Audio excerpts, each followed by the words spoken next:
do you feel that there is a gender divide in the voting pattern? To put it in other words, do women vote differently from men in rural areas?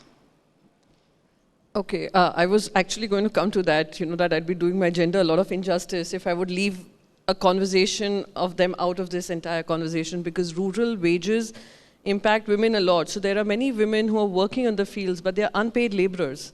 And they'll never be part of the formal economy because we just totally look through them, look past them. And we expect them to be part of this, the machinery of ecosystem of helping. But when they think of, expecting some kind of financial benefit of it, they are denied that. So that is one challenge that we are facing. Now, in terms of how women are voting, 100% women are voting when they think through who they think as their leader, what is he doing for them, what is she thinking about it, what is she promising to me. So the women are definitely voting. Earlier there was this entire set feeling that women will vote as per whatever their family asks them to vote, or they don't have a mind of their own. That was the thought process. But women are proving all of them wrong. They go out there, they vote their mind, and you have surprising outcomes as well.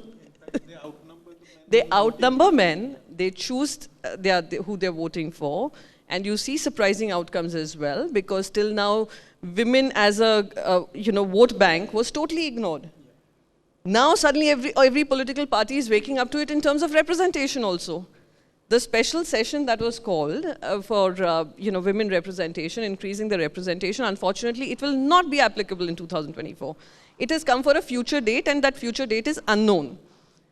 However, it is a conversation which was happening for past 2 decades, and finally it has passed into an act, but implementation, no act in the world has come, has been passed like this, by the way. In the world, in our history, world history, democracy as a history, nowhere. But anyway, I would say it's a positive sign. And yes, they are voting their mind. They are making their vote count. They're coming out in larger numbers. And that is why you will see a lot of policies which would be women-centric. Yeah. Mr. Ulaka, you represent a constituency which is predominantly tribal. Tribals outnumber other communities. So do you feel that the agenda for the tribal people are a little different from rural people in general, or are this two the same? No, it will be a bit different. You need to understand in depth the issue of tribals here.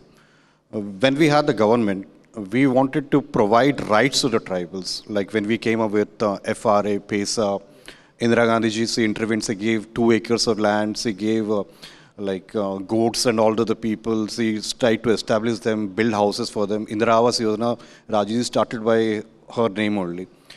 Now what we are saying is that from 2014, the government which is in power, they've been trying to dilute all the laws which safeguards the interest of tribals. For tribals, our biggest value or resource is our land. Land alienation is a problem.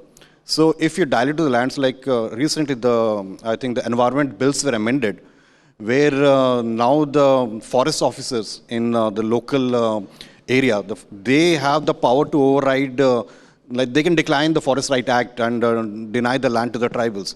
So systematically what is happening is they're working in such a way, land which is our resource, this be taken away from tribals. Like I gave an example, I had an intervention in Parliament. Bharatmala project goes through my constituency.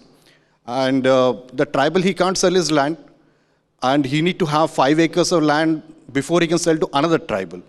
So this causes historically our transactions are very less. So 1 acre of land for a tribal is around 50,000 rupees. That same 1 acre of land for a non-tribal would be at least 1 crore rupees in my area.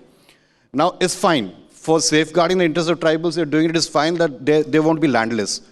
Now, what the government is doing, they're diluting the laws where projects like Bharatmala or big industries, they can take over the land of the tribals.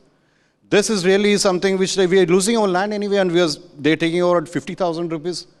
So we are losing the land by the dilution of the laws, and they're doing it by sabotaging our constitution, or they're suspending MPs, they are not, we are in the well, they're passing the bills, there are no discussion happening. And this is something which will be in our agenda, and we'll have special focus on tribals. We have done a lot for tribals, and we also know what the government is doing to take up the right of the tribals. This will come in our manifesto as well. We will try to explain. One thing is something we had a limitation or lacking was we didn't understand that the election campaign has changed now. You need election management, you need narrative setting, you need to go to the people, explain them exactly what you're going to do. This, we have learned from our mistakes, and we are going to take care of that. And a detailed discussion, we have a very good team, manifesto team, led by Chidambaram ji, where we are focusing on each and every section of the people. The tribal will be different from other things, but overall, social justice, political justice, economic justice, this will apply for the tribals as well.